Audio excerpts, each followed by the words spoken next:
Welcome to NXT TNA recap review. I'm Tofari. I'm CK. And I'm Knight Rider. And while he's checking to make sure we have sound, I'm just going to jump straight into things. NXT it got to work immediately. As soon as the show started, we start off with a match. Jada Parker versus Thea Hale, an Evolution elimination match. And my God, Thea didn't even give Jada a chance. The bell didn't even ring before she ran out there, smacked her upside the back of the head, and started whooping her ass. And then promptly got her own ass whooped in return. But, we should have volume. I don't know why we wouldn't. Okay. Very good. I thought so. Well, no, I had it all the way down. I was trying to double check. Well, that sounds like a personal problem. Anyway. But yeah, Thea is, we haven't seen a lot out of Thea Hale. At least I haven't, because we just started watching NXT, 3-4 months ago, maybe, something like that. Yeah, I mean, I already... Something like that. So, I was very impressed, because Thea Hale was, she was getting her ass whooped, but she was whooping ass in return. Well, see, Thea Hale was... When I was watching it a little bit here and there, Thea Hale would chase you. And she wasn't bad, but she wasn't great. Yeah. But boy, now... Yeah, now that she's back, she's a little spitfire. She's a little... Now she's kicking ass. She's a little honey badger. Yeah, honey badger. There's the word But yeah, she comes in there, and they're going back and forth. And Thea gets her in a, a Kimura lock. She has that shit locked in tight. I mean, Jada is like slamming her under the ropes over and over and over again, and she just will not let it go. Oh yeah. So eventually, Jada taps out, but for whatever reason, the referee. Well, the ref I shouldn't say. Like if Knight Rider was the ref, she was over here. Yeah, she taps out on the opposite side, so the ref doesn't see it. Which causes Thea to release the hold because she's like, "Oh, I won the match," but the ref was like, "No, the match is still going. What are you talking about?" And so then Jada starts attacking her. Yeah, she connects with the hypnotic, and then she gets a 3 count. So Jada Parker is going on to the Evolution's elimination match for the NXT Women's title. Week. Yes. But Jada is not winning it, because Thea Hale is going to come out there and whoop her ass. Then we go, and I'm going to be honest, this NXT was nothing but action. I mean, we had little bits of promos. But you know what? I even think that, again, this is something, and we're going to bring it up here too. I think this 2-hour format, at least for NXT, is fire. Oh, absolutely, and that's why I'm so glad SmackDown is going back down to 2 hours. Yes, it needs to anyway. Because I think it was genuinely so much better when it was 2 hours. Yep. And now it's just stretched out garbage. Yep. And I'm not even necessarily saying it was phenomenal beforehand. There were still some bits that were, not that great, a little trash.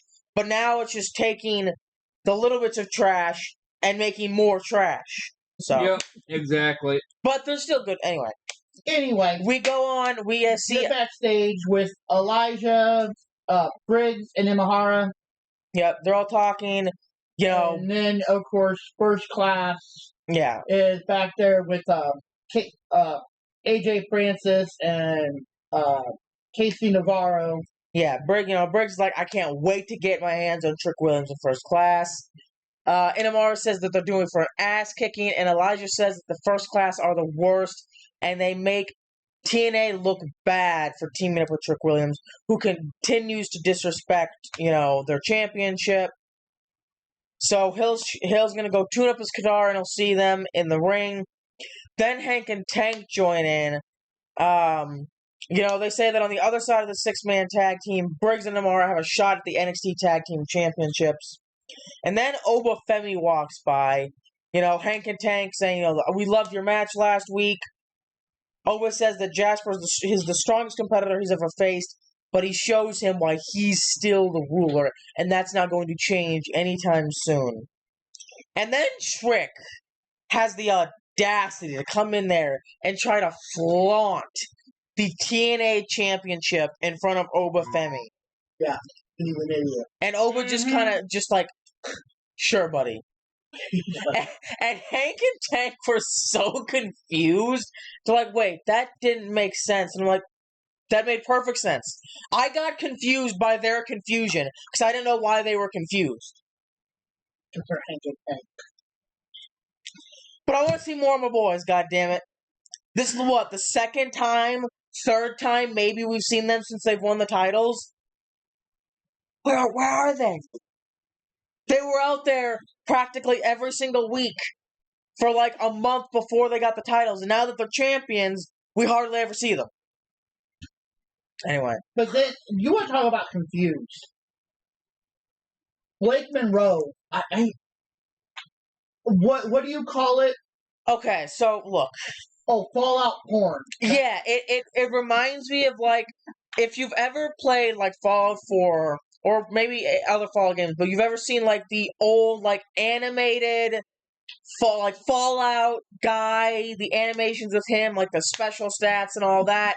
That's what her animated avatar, the music, the old like grainy 80s and 90s feel to it. It just reminds me of like an old Fallout commercial mixed with like an old 90s softcore it's such a strange thing to me. I don't understand it at all.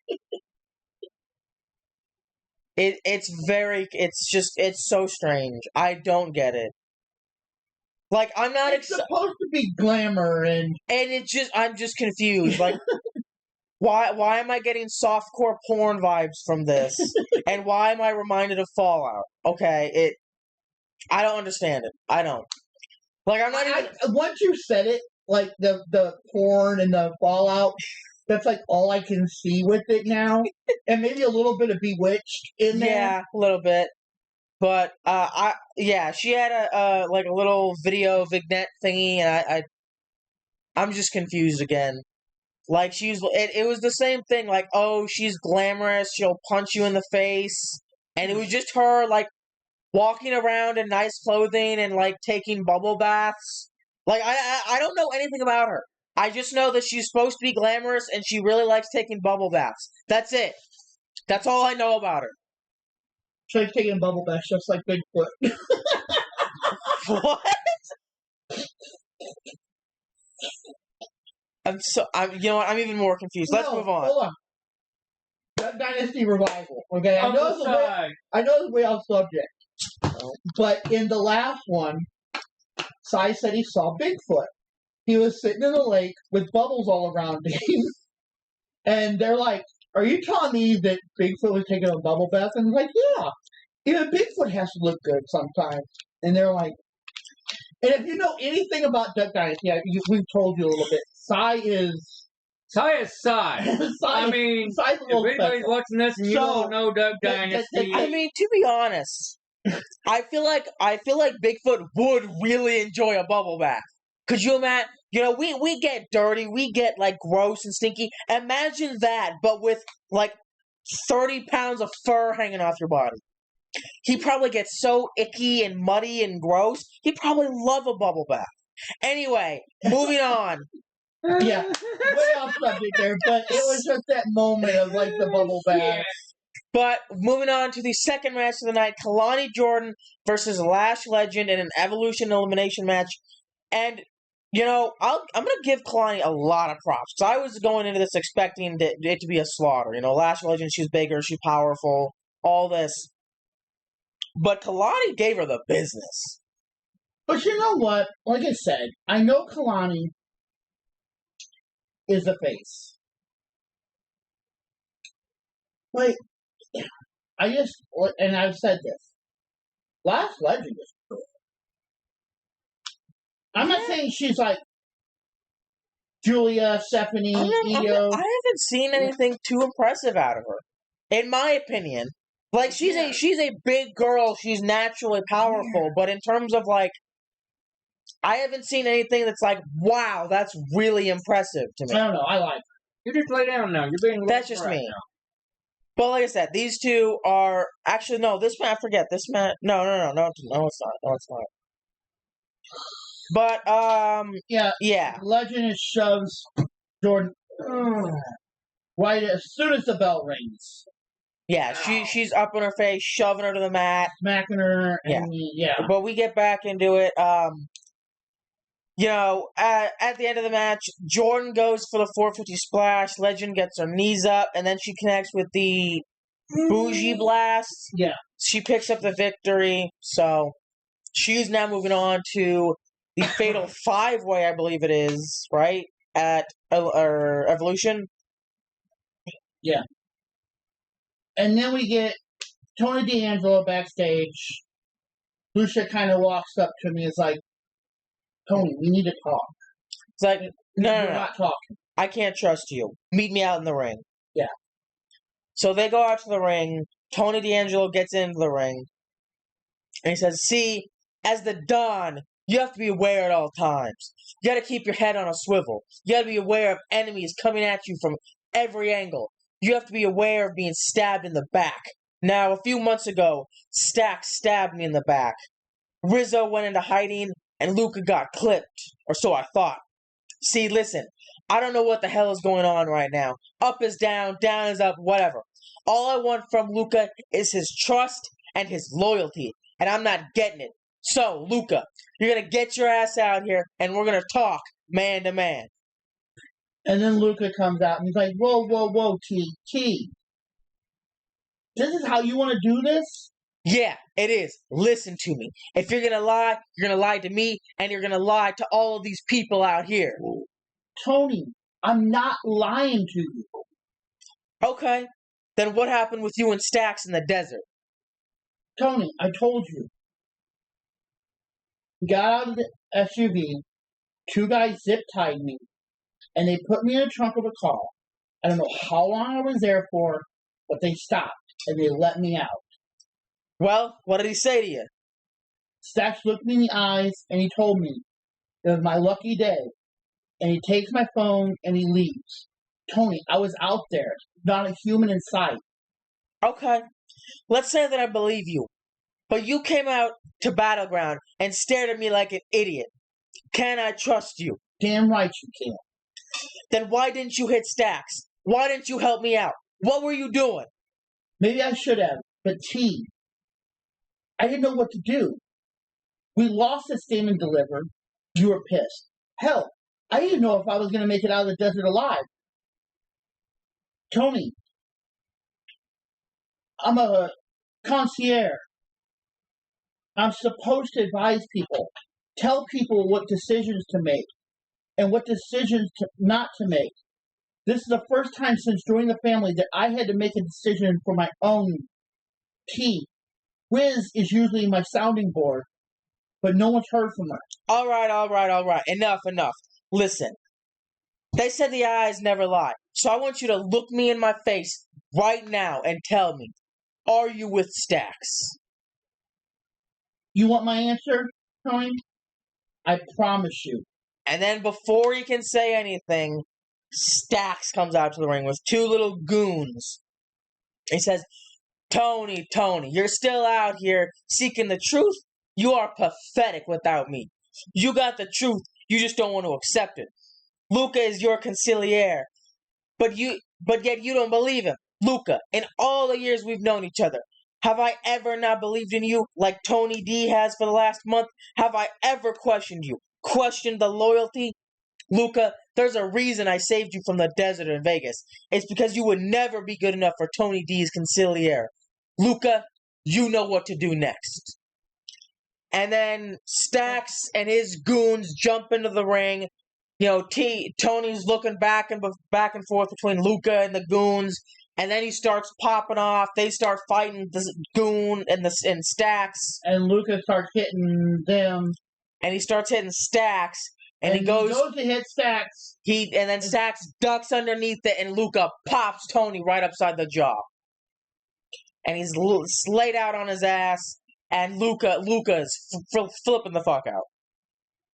And so is Tony. And here's like I've said time and time again, he can trust Luca. I don't know. I do. Why wouldn't he?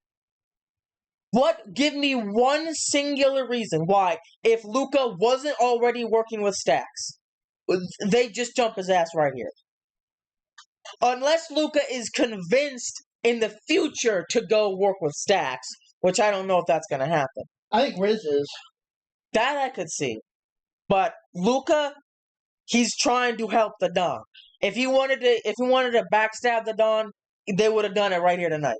Exactly. Also, I don't know why I don't know why I slipped into like a Italian accent, or at least my poor attempt at an Italian accent. Anyway.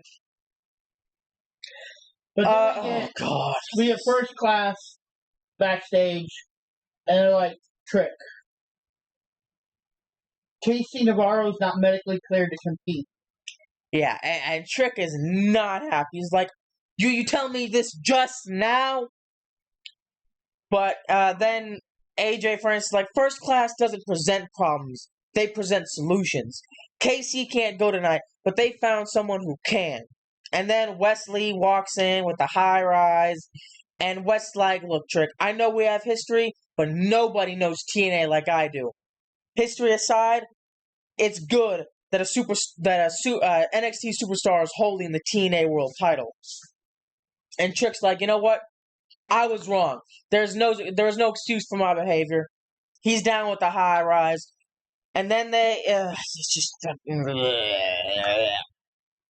big old. They're all about money. I hate them. They're all insufferable. And then you want to talk about confused. You were confused during this too. You get to the Chase U. Yeah. And Chase is like, we have a strict curriculum at Chase U. There is teaching methods. Teaching methods are not normal. I am your best intentions. Cal Dixon, Uriah Connors, repeatedly are interrupting. Well, here's the thing. They're trying to ask fucking questions. You know how you do in a classroom when you're trying to learn, and he's like, "Shut the fuck up and listen." I've had teachers like that though. Yep, yes. And were they effective? Did they teach you anything? No. So, Mr. Chase is like, Chase, you needs to be your priority, and you need to be prepared to thrive under pressure. Chase, you doesn't adjust to you. You adjust to Chase U. And, then they both like get their books together and walk out. Yeah, because, he's just being a jackass. Like, you're not teaching me anything. I'm trying to ask questions so I can learn. And you're like, no, shut the fuck up. So, yeah, I'd walk out too. But that's just me. If I had a teacher like that, to be fair, I didn't usually ask a lot of questions in class anyway. I usually just sat there, took my notes, if any at all, and then... Yeah, I've seen your note skills. No, my notes are... to be fair, I take the best notes out of everyone in our D&D group. That's the bad part. And they're like one or two lines, like just enough to get the basic idea. I don't need all the nitty-gritty. I don't need all the nitty-gritty details. I can remember that up here. It's just I need a reminder of what happened. And then it's like, oh yeah, we did this and this and that, and I just need a starting point. And then my brain kicks in. Yeah, then it fills in the rest. Okay, so what about names? I'm just fucked. Look, names, not a chance. You want me to remember stories? You want me to remember, places we need to go, things we need to do? Make an egg McMuffin. Yeah. Names. You tell him how to Josephine. You tell him how to make or ask him how to make a Big Mac. He's like, oh, I got you. Yeah. Here. But you want to be like, it's like someone tells me their name and I'm like, and he's like, oh, hi, I'm Steve, and I'm like, okay, hi, Joshua. So, did you know about... Anyway. Continuing on. Oh, yeah. Ethan Page is backstage with the Vanity Project. And, he says that his victory over Shawn Legacy last week may have been his best work so far. And then Ricky Sainz comes in. And he's kind of hoarse, like holding his throat. And he says that, he's coming for Ethan Page next week. And Jackson Drake says that Ricky clearly hasn't learned his lesson yet. If Ricky wants to get to Page, he'll have to go through WWE Evolve's hottest faction, the Vanity Project. And then Ashante Adonis gets up out of nowhere. And, he's all buddy-buddy with Ethan and the Vanity Project. He's like, Ricky, why are you always so angry? I feel like you can't get the job done, Ricky. You need to look around the landscape of NXT and understand that this is a number of games, and it's not in your favor.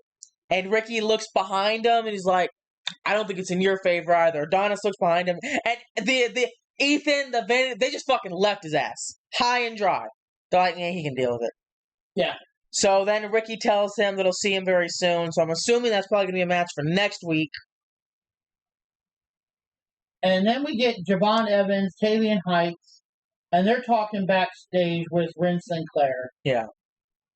And then Tavion and Ren are gonna help him get a match with Charlie Dempsey. Yeah.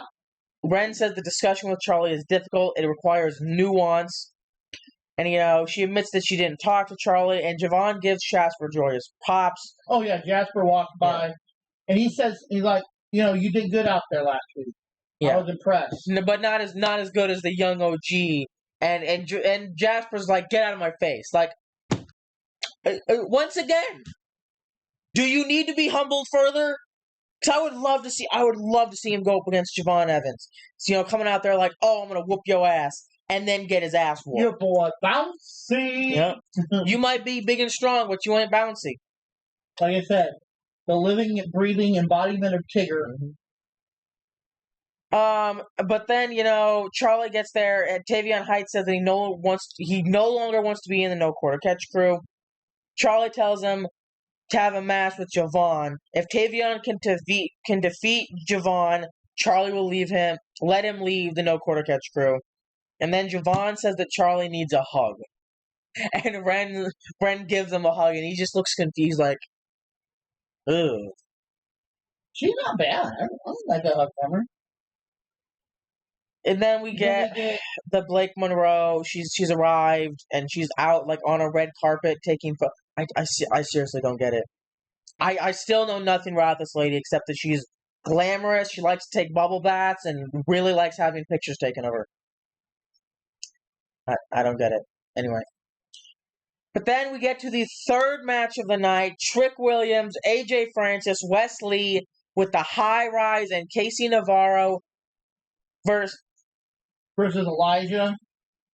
Oh, yeah. High Rise and Casey Navarro out inside.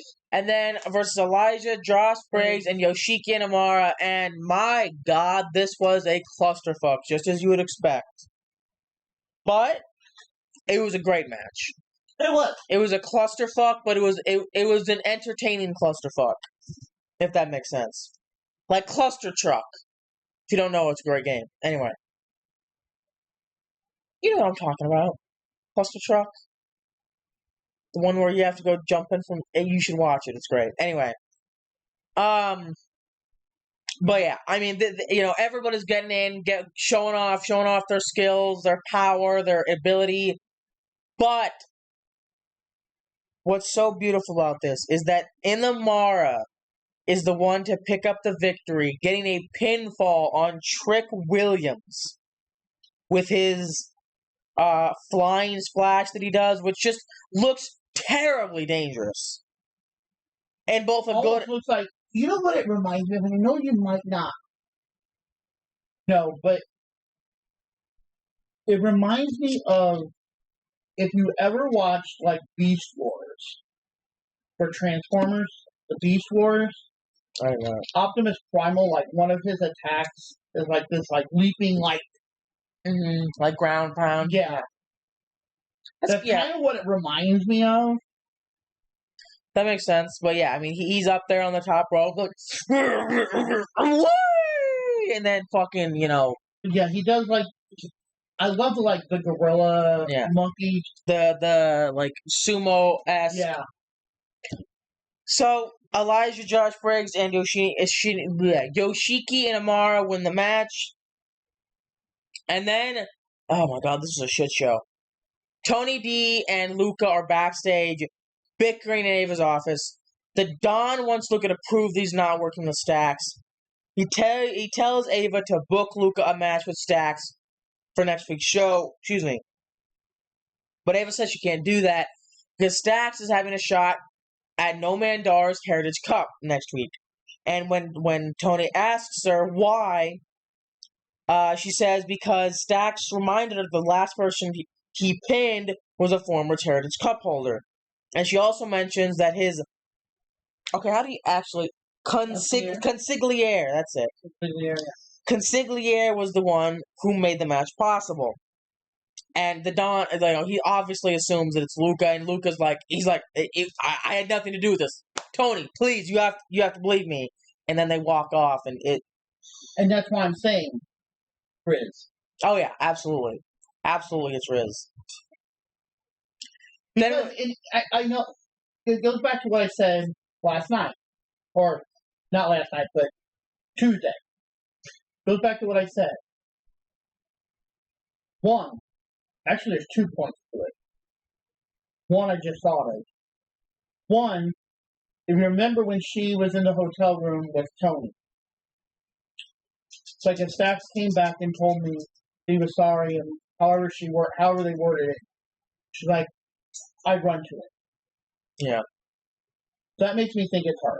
Second reason is what Luca just said, that she was his sounding board. That would make sense. And we haven't heard anything. I don't think even Tony has heard anything from her. Yeah, so. he said that. So I can definitely see it being Riz, which would be interesting to say the least. But then we get to our fourth match in our Zarya. Oh no, I forgot about this.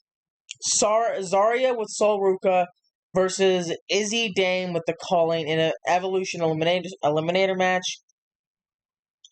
And for the most part, Zarya is dominating. Izzy Dame is no pushover. Do not get me wrong. She's getting her licks in. She's holding her own. Yeah, but yeah, Zarya is 100%. Zarya is more powerful. She's getting the upper hand. When is it? Soul? What are you talking about? Tatum Paxley. Yeah. Comes in and she grabs Sol Ruka, almost, and it was a hug. Yeah, she goes and hugs her, but obviously, and she and screams, which distracts Zarya long enough for Dame to and Izzy. Tatum's already backed up against the wall, freaking out. But Izzy Dame, that allows her to hit the sky high on Zarya to pick up the victory. So Izzy Dame is now moving on towards the Fatal 5-Way at Evolution. And obviously, that's going to be a whole thing between, the four of them, technically, because Izzy is trying to get in Tatum's head as well. Yeah, yeah. No, is it Izzy? Yeah. Yeah, it's Izzy, you're right. Yeah, she's trying to get in her head. Saying... So it's see, they never liked you. And the thing is, I think it's going to come down to she's going to side with the Izzy, but she's going to learn that they're not really, and then she's going to kind of maybe go back to Sol and Zarya. Maybe. But I said it, I genuinely feel sorry for her. As a character, I genuinely feel sorry for her. Oh, yeah. Because she literally lost her 2 friends during the last release. Oh, yeah. And I love that they're not just kind of pushing her into a new story. Well, they are, but it's a storyline that fits the story. Yeah, it makes sense. She's a wreck. She's a mess. She's lost everything. Mm-hmm. Everyone has left her. And to see her kind of struggle, trying to be... I mean, we all deal with that. Mm-hmm. You lose a friend. You lose a family member. Oh, absolutely. Just kind of fall out of friendship. They might still be there, but yet they're not there. Yeah. They're butthead. And so I like that they're kind of taking that and bringing it into this rather than just kind of because like a prime example, you have why can't I think of the name? Damage Control. Mm-hmm. Damage Control gone. Yeah, pretty much. They're not even saying Damage Control even existed, but you don't see Asuka coming out there and or not Asuka even Kyrie. Mm-hmm. She went converted back to the Pirate Princess. But she didn't come out there like, I lost everybody when she did. Yeah. You know.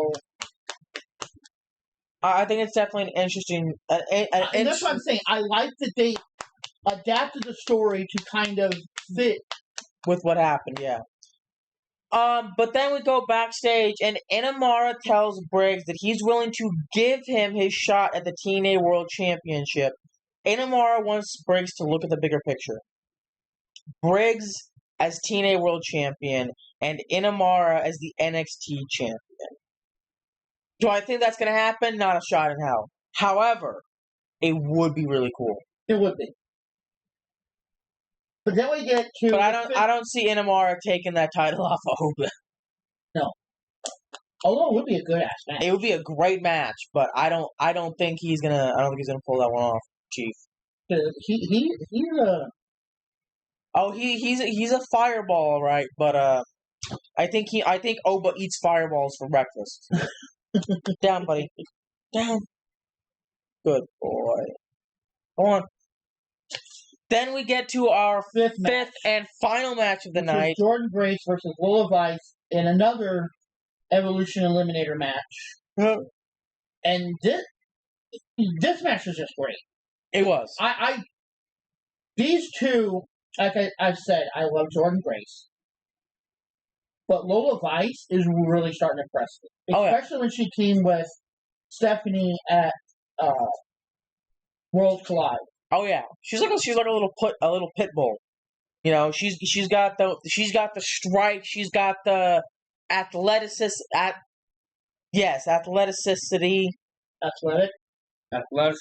Athleticism. That's the word I'm looking for.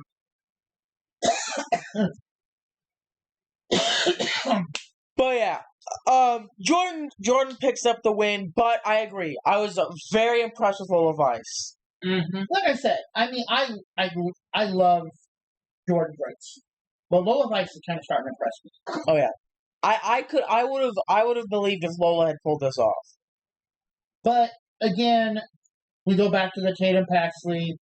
Yep. Zarya is just like giving her the business, man. She's like, what were you thinking coming out there? And Soul's like, it's okay. It's okay. Yeah. And Zarya just laying into her. And Tatum is like, I'm sorry, I was just... Yeah, I just needed a hug. I just needed a hug. It's not that deep. And that's when Izzy comes up and she joins the conversation. Yeah, and she says, Soul, Zarya, I told you they're not your real friends. If they cared about you, they would have included you in their little TikTok videos. Mm. So... Like I said, it's just a matter of time. I think it's a head game that Izzy's playing with her. Oh yeah. Izzy don't give a fuck. I don't think Izzy. I'm gonna not disagree, but not agree either, because look at the calling. They might be ruthless. They might be merciless. They might be a little screwed up in the head. But they do care about each other. Mm-hmm. Yeah. They are a weird, twisted, fucked up family. So... Kind of like us. Yeah. But a different kind of twisted and fucked up. Anyway, if Tatum joined the calling and was committed to it, I do think Tatum would care. Or not Tatum, Izzy. I think Izzy is trying to bring her into the calling. So... And then we get the Blake Monroe contract signing, and I'm gonna be completely honest. I zoned out for this until like the very end where she got beat up. Mm-hmm. Well, it basically boils down to, and this is it. Ava is basically saying she's officially joining TNA. Here's the contract. And Blake goes, I'm finally here. The best women's division in the world. I've been dreaming and hoping for this to be in this kind of locker room, which that is a whole nother issue right there. What? Everything she said is, again, the best women's division in the world. Mm-hmm. I will 1,000% agree with that. Oh, yeah. And there is a lot of controversy about how toxic the locker room is in AEW. And I'm not... Yeah, I guess. I don't pay enough attention to it to care. Yeah, agreed. But there's a lot of talk about how toxic... Controversy. I believe how toxic the locker room is. So I think that's kind of what she's getting at there. Yep. And then WWE has always been a dream, which is 100% true. Yeah. She tried out for it like a couple years back. Same thing that Stephanie did. Got rejected, worked on herself, came back, got hired. Yeah. So I think that's kind of where that's going. Yeah.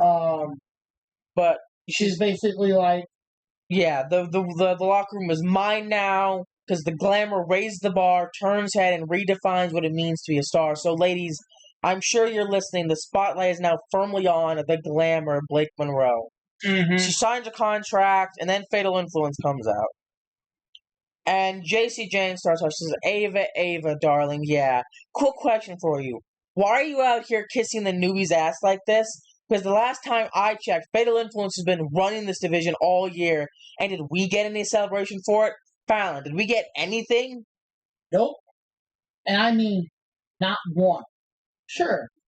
Hell, not for my NXT Women's North American Championship.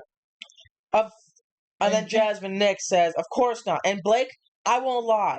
It's impossible to keep our eyes off you. Like, this is so cute. But if you really think you came out here to take what Fatal Influence has built, then you're delusional.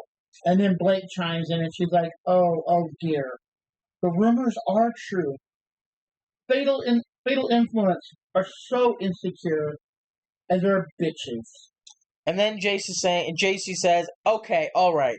It's reality time. It's reality check time, sweetheart. This division doesn't need you. You're nothing more than another new flavor of a month. And I've seen people like you walk in that door time and time again, and you can try all you want. JC. And then Blake's like, JC, have you ever tried this one and smashed the shit out of it? And then she immediately gets her ass whooped.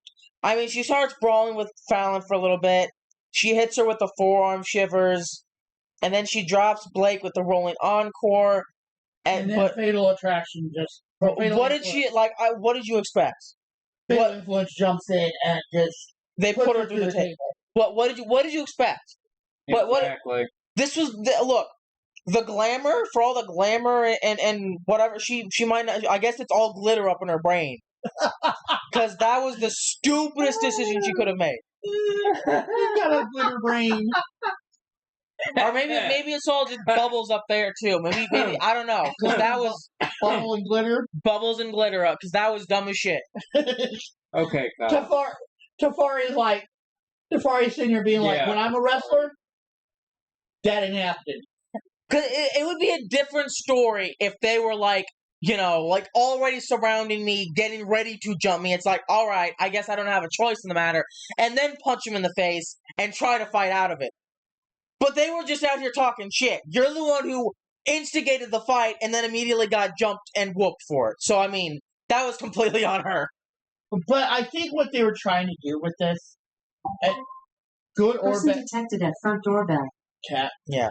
99% good cat. 110%. But anyway, that somebody just barely walking by because it actually does take. Or it could be your package. That's true too. But anyway, irrelevant. I think what they were trying to do here, more so than her being attacked and whatever, is solidify her as a face. I guess so. I know it was not necessarily the greatest, But it also just made her look dumb as hell. At least in my opinion. Because, seriously, what did you expect to happen? There was no other outcome. Go up and smack, or you're talking shit to me, which happens all the time. We talk shit to each other all day. Yeah, exactly. But if you're talking shit to me, and I come up and slap the shit out of you, and I have two other friends in the ring with me, guess what? You're getting jumped and you're getting put through the fucking table. What did you expect to happen? Oh, never mind. We're just gonna step out. Anyway, so that was the end of NXT, an action-packed NXT. Yeah, really good show. And then another really, really good show. Oh, yeah. Again, was TNA. It was great. Last night. We start off with Sami Callihan. Before I get into it, this is another thing. Why I absolutely love NXT and TNA. Because we don't have a 20-minute promo before the show starts. Even a 10-minute promo. We start with a match. Most times. And if we don't, the promos we do get are maybe 5 minutes. Yeah. So I want to say that I really like this. But it starts off with Sami Callihan versus Eric Young. And it was good. Yeah, I mean, before the bell even starts, they're beating the hell out of each other. But by the short match that it was actually pretty good. Yeah, in the end, a distraction and a steel chair attacks on the Northern Armory behind the... Oh, no, I didn't even mention this, but Eric Young was wigging the fuck out. Oh, okay. Let me explain this to you, because I did watch a little bit of TNA back in the day. And that's something I did want to get into, too. What is it? I got it on the same 23 years. I think TNA's been as of yesterday. Yes. When it aired, it was 23 years yesterday. To the day, yeah. To the day that it actually went on the air. Oh, okay. I'm pretty Darth Vader over here. Anyway.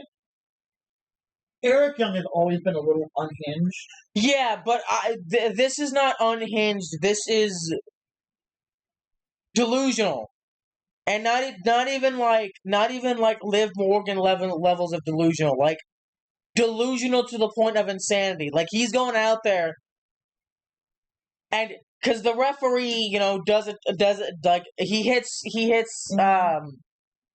Callahan with one of his finishers or whatever, and he goes for the pin, and the referee's like, oh, it was a 2 count. And he backs her up into the corner with hand raised, ready to sock her in the fucking jaw. And then, the announcers are talked like, what the fuck are you doing? And then he gets out of the ring, and he gets ready to beat their ass. And then he goes and gets ready to whoop the audience. Like, he's losing his goddamn mind. But again, like I want to say, this is Eric Young's character. And he's kind of always been this unhinged. That's not unhinged, that's just delusional. There's a difference. I don't know, though. Yeah, exactly. But he ends up winning the match with a steel chair and a pile driver. And then, oh, God. We don't actually have the details for this, but I'm going to run over this really, really quick. We go to the Order 4 Summit. And this? Actually, no, before that, sorry. Gia Miller is backstage talking with Joe Hendry, Elijah, Leon Slater, and the Rascals about their scheduled TNA Champions Challenge main event later tonight. And they basically just all take a turn on the microphone saying, we're ready for this. We're going to whoop their asses, basically. But then we go on to the Impact Zone. Mustafa Ali gets into the ring, and he tells the other three to wait outside. Yeah, like only... And he's like... And he does, like, the 4, whatever the fuck thing. And he's like, citizens of TNA, the Order 4 Council is now in session. Tasha, get your bitch ass in here. You suck at your fucking job. Apologize to me. And then she apologizes. And then, what's the other guy's name? Jason Hotch. You had the audacity to step up to me. You little bitch. Apologize. Oh, and by the way, I fucked your wife. He didn't actually say I fucked your wife, but that was the... Well, okay, here's what... He's like... Because Jason Hodge said, you put your hands on a woman and my wife and daughter were in the crowd. What did you expect me to do? And he's like, who do you think pays you? Yeah. Not him. Yeah, who do you... I'm pretty 99.9% sure that on the paycheck that he gets on a weekly, whatever basis it is, it does not say Mustafa Ali. Probably not, but... Anyway, yeah, he says, oh, by the way, apologize to me, and not just for yourself, on the behalf of your wife and your daughter. And then Jason Hodge apologizes. And then he's like, he tells John Schuyler, he's like, and my best man, blah, blah, blah. Yeah, getting here. Yeah, and he's like, I don't need you to apologize. You were... Or no, he doesn't even start. He grabs the microphone. Oh yeah. Right? John grabs the microphone for him, but he's bragging about him when he's getting in the ring. Yeah. And he grabs the mic from him real quick. And he's like, Ali, you're a jackass. You're supposed to be our leader. I know you're a great leader, but you're just being a jackass. So then Ali snatches the mic back from him and he says, how dare you? Yeah, how dare you? Do you have any idea who you're speaking to?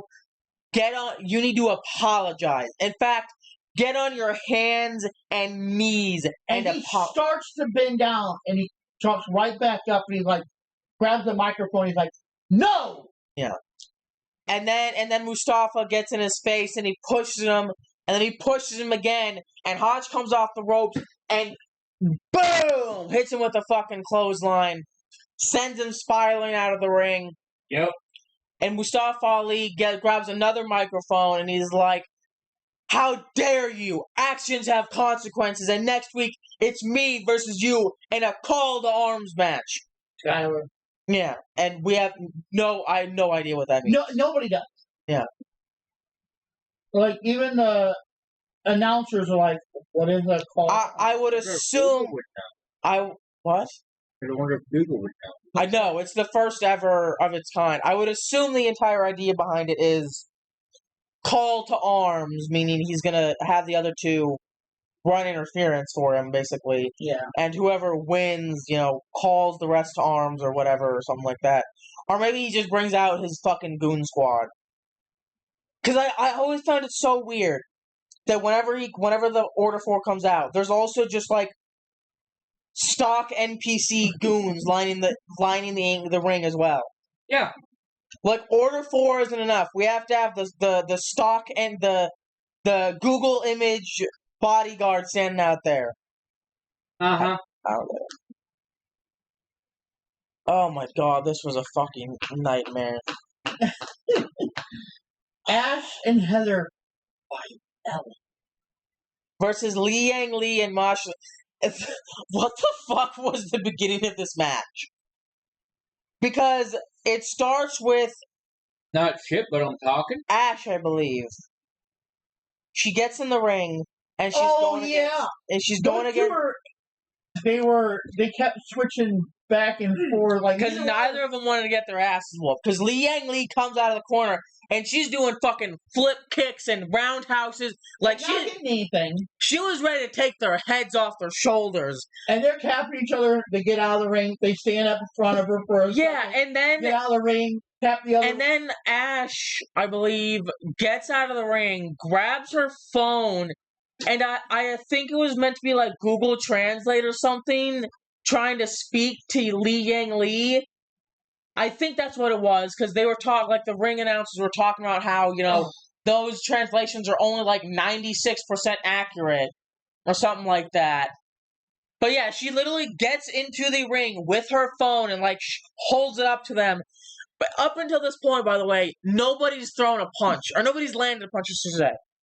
But then Slamovich and Li Yang Li, in unison, I think they kick her in the face, if I remember correctly. They kick her in their face, and then they start whooping their ass.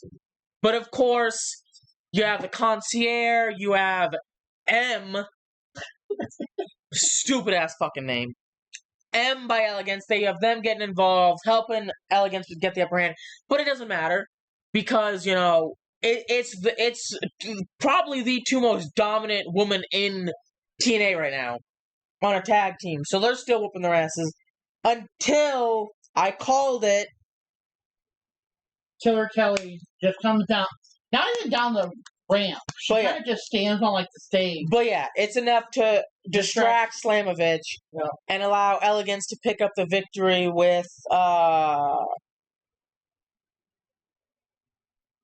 it doesn't say. Anyway. But anyway, and then like instantly, like as soon as that match is over, they go back to the Inspiration backstage, and they're like, "We hope the Elegance brand is enjoying their gold because we've been here before. We made the gold iconic, which they're in WWE. They were the iconic. Yeah, and we're ready to take. We have our sights set on gold. Yeah, and then oh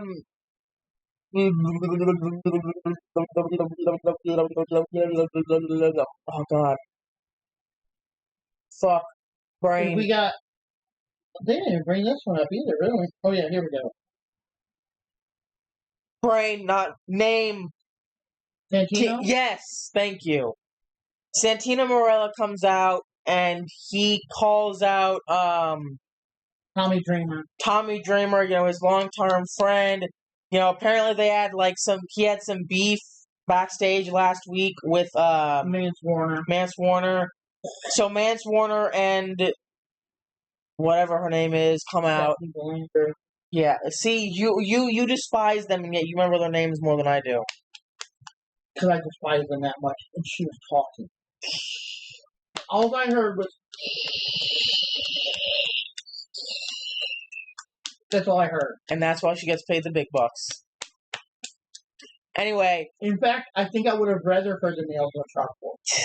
But she comes out, and she's talking all kinds of shit to Tony Dreamer. And Tommy Dreamer is like, look, I'm going to need y'all to back the fuck up.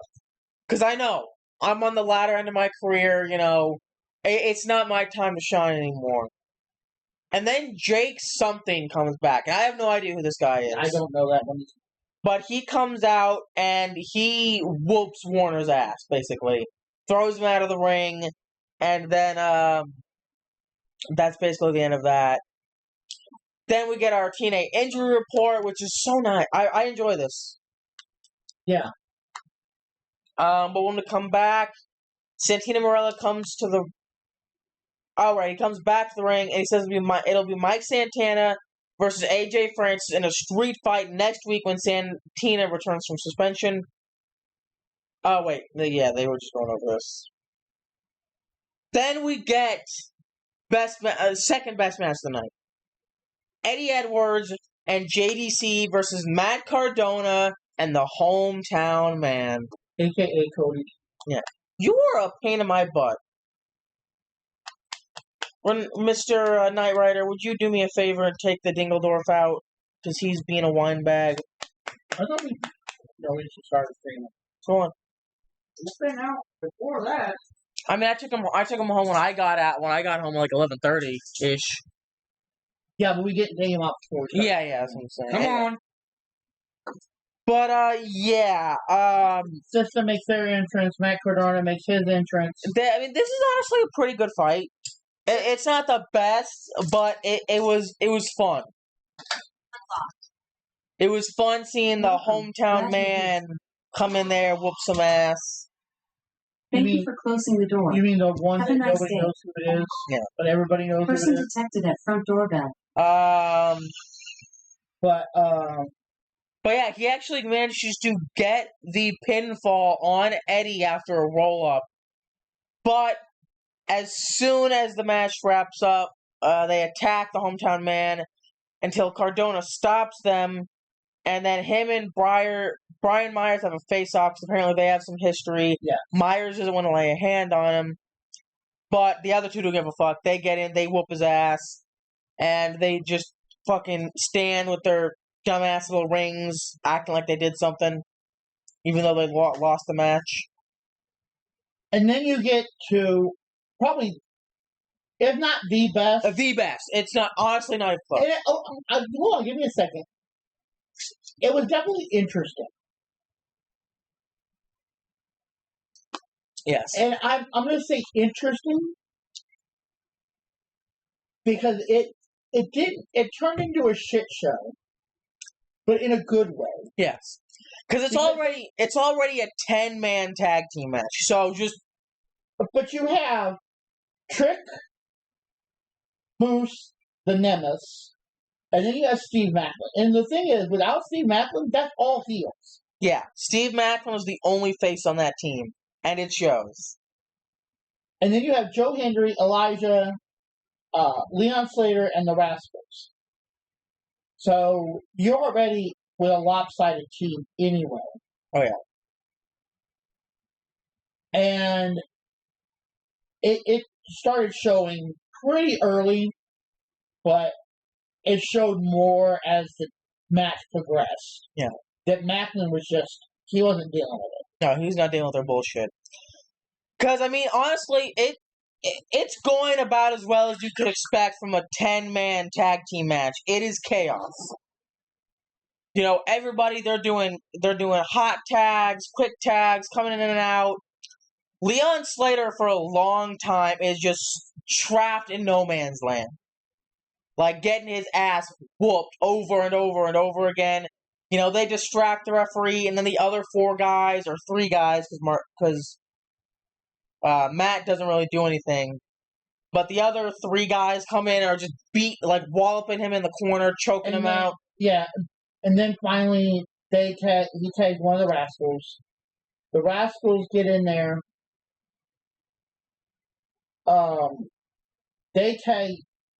They do a double team. Yeah. Macklin's in there, and they won't hit Macklin. Nope. Like, you can tell that Macklin's generally trying not to hurt them. Thank you for closing the door. And that's where all of it started. Because ever since from that point forward, they just wouldn't even let Macklin into the match. Yeah, every time or they would purposely throw him into the match. Like, anytime he would try to tag in, someone else would immediately tag themselves in. Yeah. And Macklin eventually had just had enough of it. But after a long, arduous shit show, and I mean that in a good way, it just becomes complete and utter chaos. You know, bodies are flying, everybody's coming in and out of the ring, no tags, just fucking walloping each other, throwing each other out of the ring, hitting your finishers, hitting your signatures.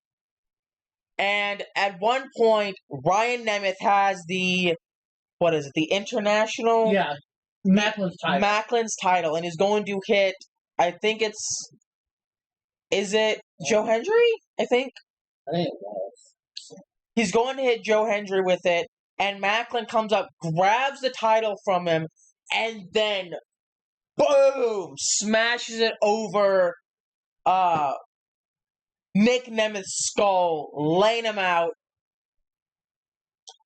Then that allows Joe Hendry to go in, get the standing ovation, and then actually he tags in Elijah, I believe, right? He's sending him to Elijah, who hits his tombstone piledriver finisher to pick up the victory. So the TNA All-Star team celebrate as Elijah's theme plays. So yeah, that's how we end. And then next week on June 26th, we have Sami Callihan versus Eric. Oh, what? No, never mind. This is just going over the same. No. No, yeah. That does seem weird, because that's what it said the matches were. I'm confused. Yeah, that is next week. Yeah, so I just copied and pasted it. So yeah, So next week on June 26th, we have Sami Callihan versus Eric Young. And then Masha Slamovich. I think they're challenging for the tag title. Yeah. Masha Slamovich and Li Yang Lee versus Ash and Heather by Elegance. Champion challenge with multiple champions. I don't know what that means. I don't know either. Then we get the Hardys versus First Class. Did we already have that match? I'm confused. I don't think so. To determine a TNA World Tag Team title opportunity. That's right. And then Mustafa Ali versus John Skyler, which I'm looking forward to. Yeah, I'm looking forward to that one. I want Skyler to beat his ass. Oh, 100%. But so now we just have quite a bit of stuff to go over on Discord, but we'll probably run through it pretty quickly. So starting off, NXT asked who's next for Obafemi, and he says none of them are ready or worthy, and I gotta agree. Exactly. The only one that I think could maybe take it from him is Javon. Yeah. Javon's come close. Yeah. Yeah?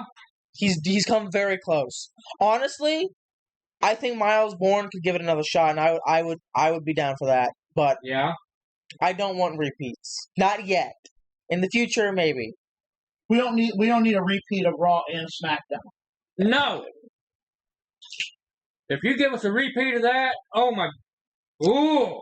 Ariana Gray said that Against All Odds was her final TNA appearance for the time being. A new free tier is now available on TNA Plus. Watch a collection of classic TNA matches and events for free.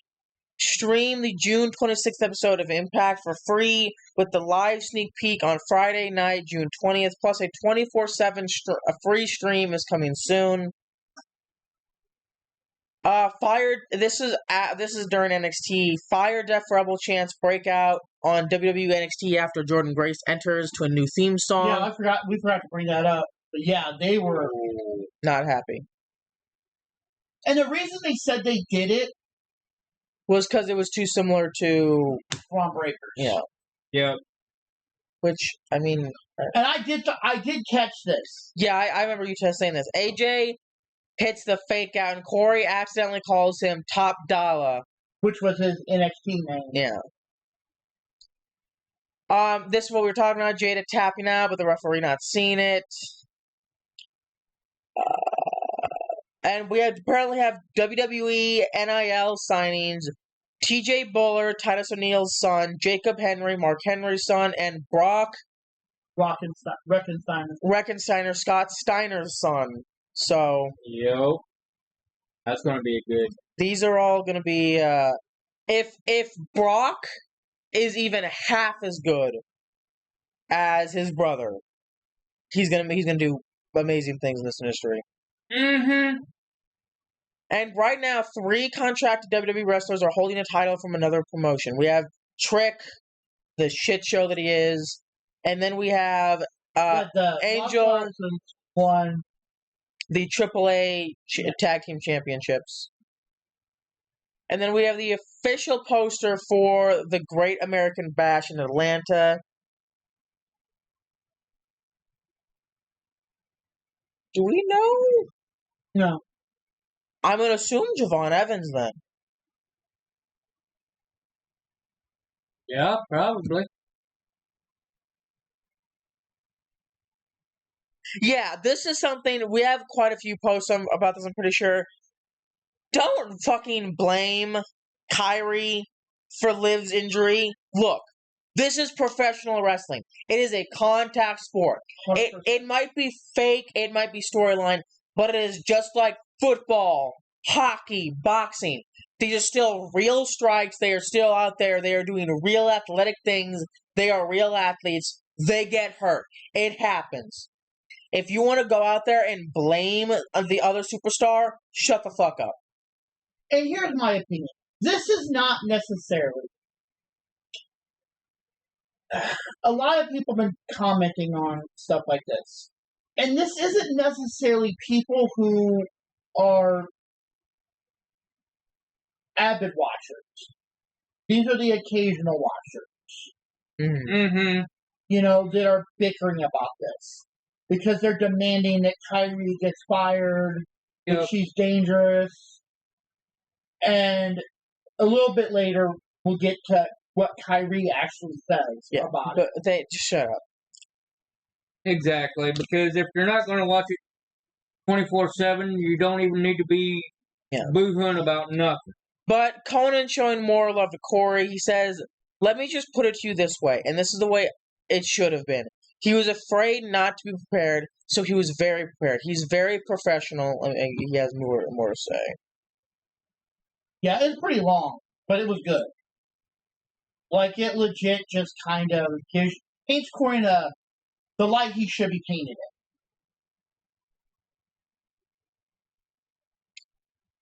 in. So he was very prepared. He's very professional. I know he talked to his brother, Sam Adonis, who had been in Mexico at least 10 years now. Corey was great. He had copious notes, and I just helped him on a couple of things, pronunciations. I was thinking, he keeps saying this name wrong, Dallas, and I'm going to nail him on the air for doing it. But he was so cool, I didn't. We hooked up. We went over it. Jimmy Borash was incredible because he's on top of everything, and he's making sure our shit's cool and the matches are cool, and he made me feel comfortable. Corey was great. I couldn't have had a better partner, and he took care of me. Let me put it to you this way. I hadn't done this in over 10 years or so, and I think I put too much pressure on myself, and I thought that I wasn't at my best. But if we do this again, I will definitely bring in a better game. Mm-hmm. They did great, honestly. Yeah. And I kind of want to bring it up here, but I put it on the Raw. People are saying what I've been saying. Oh, I know. Did you read it? They want a 3-man booth. Oh, yeah. Because why? Because they think Corey would balance them out. Mm-hmm. This is Joe Henry, Mr. Iguana. I don't know. They're doing the twist thing. Oh, yeah. I'm not even going to talk about that. I hope not. And I only say, once again, I have no problem with Blake Monroe. But she doesn't deserve to just waltz in here and win a fucking title. But again, I put this on here because if nothing else happens between them, like, the title isn't up for grabs yet. So there's going to be more of a storyline. So I don't agree with this. But if this was next week, the title match between these two, 100%. Yeah. No. No. I understand. I'm not saying that I agree, but I agree with that. Probably. But it's not happening next week. There's going to be more to the story. So I think there's going to be time for them to go back and forth and have words and their shots. And, yeah. Oh, you know she's going to come back with revenge anyway. So, I know I would. But yeah, Jordynne Grace's WWE entrance music was changed because the sirens were considered to be too similar to Braun Breaker's music, according to the new report. Additionally, they have a renewed policy of wanting to own the rights to all entrance music used on TV. That's such bullshit. That's such shit. My opinion. Because that means if, say, Jordynne Grace were ever to go back to TNA, go to AEW, I mean, she's not going to. But I'm saying, she goes there. She can't use her entrance music. She has to find new entrance music to use. I'm going to say this. I agree with that. For the simple fact is that a lot of superstars change their music anyway. Yep. Yes, but if you want to. Punk couldn't use Cult of Personality. Yeah. In AEW.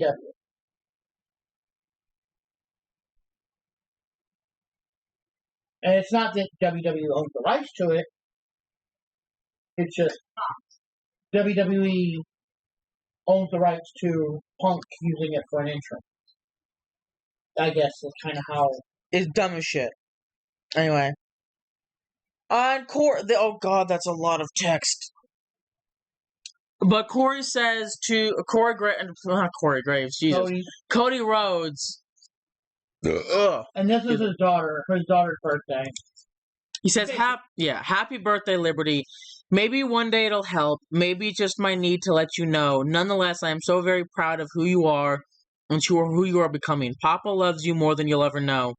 As you grow, I know things will change, but here and now, there's too many fun things you do. You don't allow me to hug Mom without making it a triple hug. You don't allow me to do my wide array of accents, not even my renowned Voldemort one.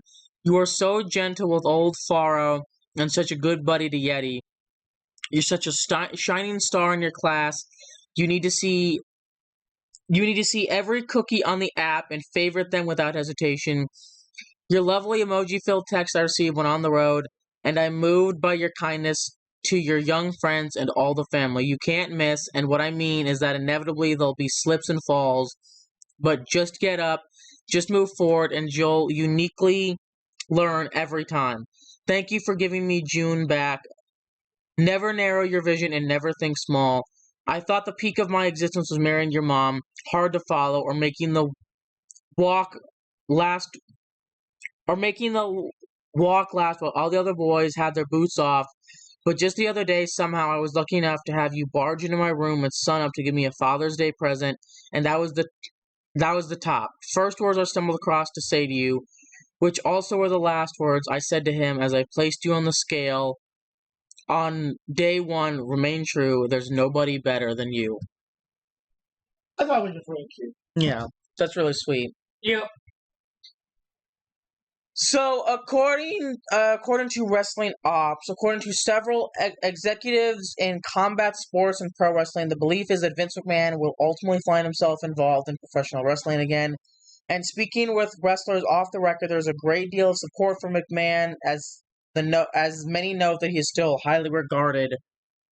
Here's the thing, and I said this before we went on. I would probably watch it for curiosity. Yeah. But here's the thing with it. Do I think that it would last the test of time? Probably not. No. Because McMahon, again, is a great promoter. But okay, let me put it to you this way. If he gets another business and he runs it, a.k.a. puts the money on, but walks the fuck away, doesn't put involvement in it, doesn't make himself CEO, doesn't make himself the president, doesn't make himself head story writer, fine. It might do good. But that's where McMahon failed. Because McMahon had to be top shit. Of everything, yeah. And he wasn't good at it. No. You're great money. You've got a lot of money. Fantastic. But pay somebody to do that. Yep, exactly. You want to be on the head of the board? Fine. You can talk about the business part of it.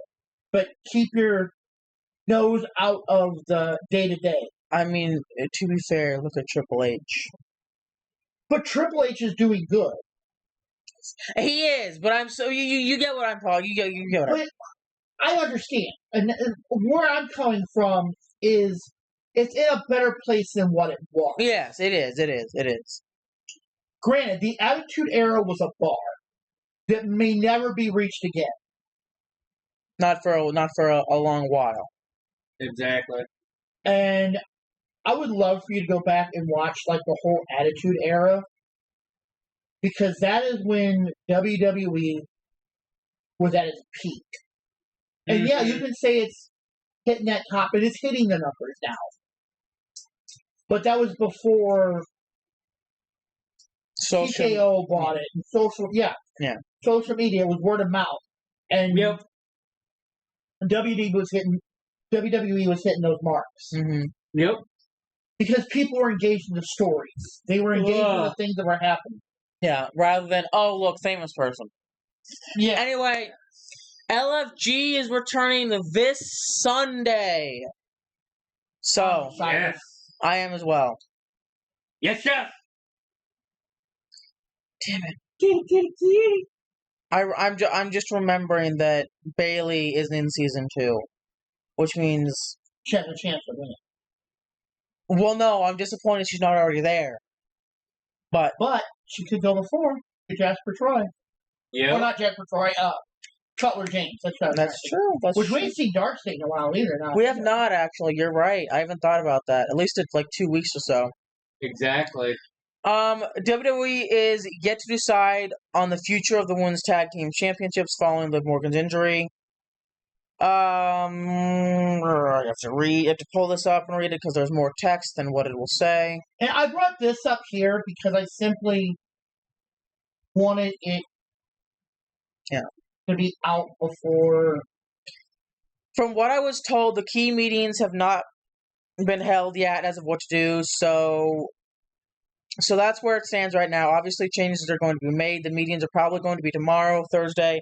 What I was told is the key stuff has not been discussed yet as far as what they're going to do. I mean, yeah, just Here's fucking the thing. happen. I think, my opinion, and this is my opinion, you two can completely agree or completely disagree with me. I think they're going to pull a Bianca Jade Naomi thing. Oh, yeah. And it's not necessarily going to be Raquel that's going to bring it up.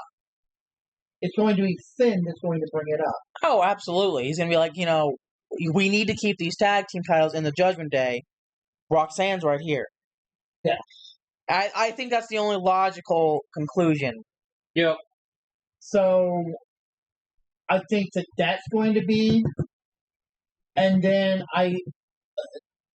and you know what? I might have it posted on Raw, because I don't think I have it posted here. But a lot of people are saying we're getting a repeat. We're going to do the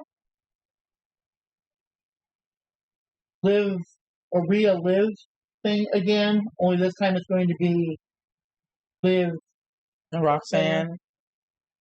Like Roxanne is going to come in and take everything from Liv, and then Liv is going to come back as, and this is just people talking.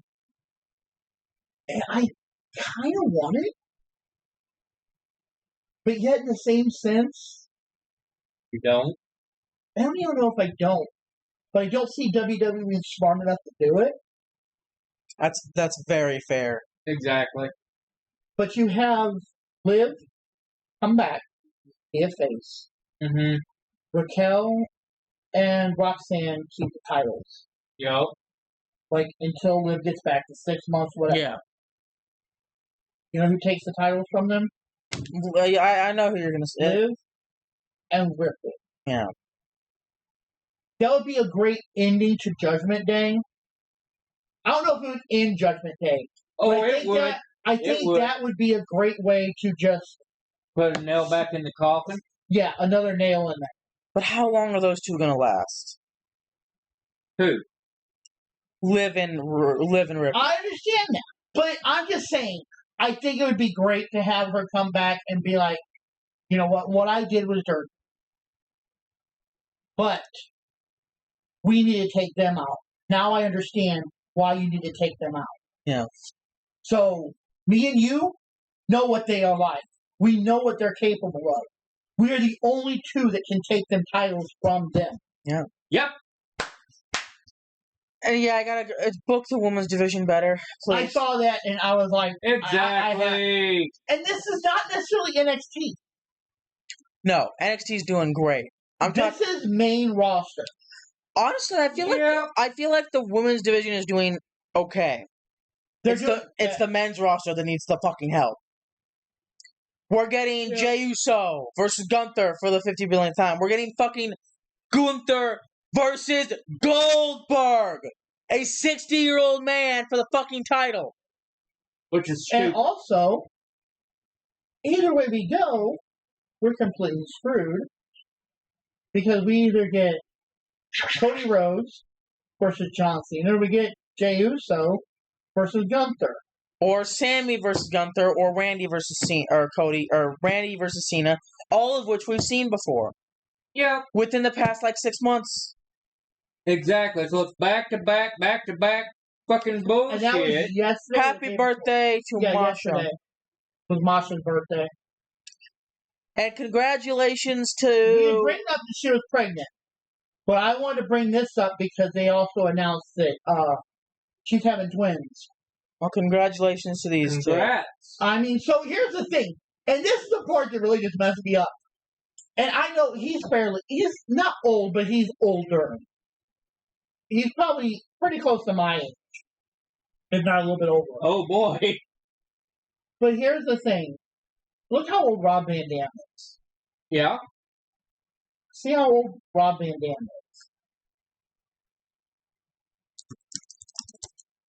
is. Rob. Yep, Rob Van Dam.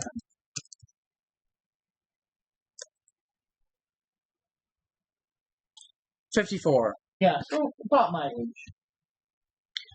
But TKO denies the reports they are looking to sell WWE.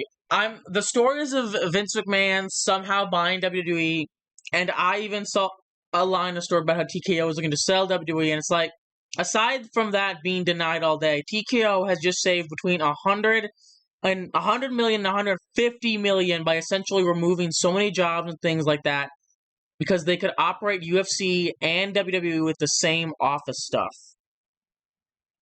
Yeah. Yes, with the same office staff. Office stuff. I don't know how offices work. But I don't think any of this is just fan stuff, right? Yes, but I see it, some of it. We had Like, I would love Io Sky versus Stephanie Vakir for the title. I would love to see that, but we're not going to get that. Oh, I bet we do. I don't think so. She doesn't have a way. I see Tiffy going against Nia. Yep, again. That's not what that says. That says versus Trish Stratus. I know. Yeah, this is basically Legends versus New. Yeah, exactly. Becky Lynch versus Bayley versus Lyra. That I might. Oh wait, no, it doesn't. I believe that will happen. Yep, I do too. All right, because it's this, isn't it? No, it's next week on Monday Night Raw, right? That she's facing her for the title. Rhea Ripley and Nikki Bella versus Roxanne and Raquel. That I might see. If Brie does not come in, I see Rhea stepping. Yeah. Yep. Naomi versus Jade Cargill. Please, God, no. Again, no. God, no. And then JC Jane versus Lash Legend. Wait, no. No, it's a fatal 5-way, isn't it? No, it's not. It's a fatal 4-way to determine the number one contender. That's right. I forget. So who is it? Izzy Dame, Lash Legend, Jordan Grace, and... I would even love to see Jordan try again, but Lash, I think, would be great for the story, because it's something I don't think people are expecting. It would be a heel versus a heel, though, and they rarely ever do that. Yeah. Yeah, but... If it's going to be anyone, it's going to... Wait, no. It's going to be Jordan. Yeah, because they're all the other ones are heels. Yep. Motherfuck. But she hasn't faced JC before. Well, but they were talking about giving her the title fairly quickly, and I don't think they wanted to have her beat Stephanie. Yeah. Because I think they wanted to end Stephanie looking fairly dominant, and they did. Yep. Even though she was beaten, it took all three of them to beat her. Yeah. Gail Kim was reportedly backstage at this this week's NXT. WWE officials have reportedly been interested in bringing Gail Kim into the company since she was fired by TNA. However, she currently isn't signed to the company. Hello, little rat. I think I posted that twice. Yeah. Why does he look like J. Jonah Jameson?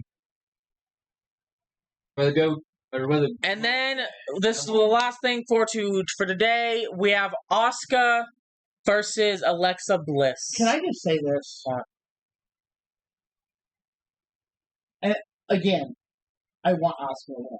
The crown. Yeah. Did you find any more of it? Was it actually like spoilers? I couldn't find anything on it. That's why this is the only thing I could find. So I'm anxious to see if it holds true. If Alexa wins this one. Like I said, I want Alexa to win it. You mean Asuka? No. I wouldn't mind if Alexa won. I wouldn't either, but it's still I would like Asuka. I want Asuka to win because I think it would be better because I think she needs to Miss Bliss needs to be involved in the Wyatts. Yes. So there's major talk of she's supposed them joining back up. Mm-hmm. But I think that is it. that is it. So we will be back Saturday to do Evolve. Tomorrow. Yeah, tomorrow to do Evolve and SmackDown. So, if you've made it this far in the stream, go ahead and give us a follow so you can get notified when we go live. If you're watching on YouTube, like, comment, share, subscribe. If you want to chat with us, join us on Discord. If you want to support us, press that button in the About Me section. The big red button. Yeah. Press big red button. Sorry, yawning right there. But that is about it from us. I am Tofari. It's his fault. I didn't start shit. I am Tofari. I'm CK. And I'm Knight Rider. See ya. See ya.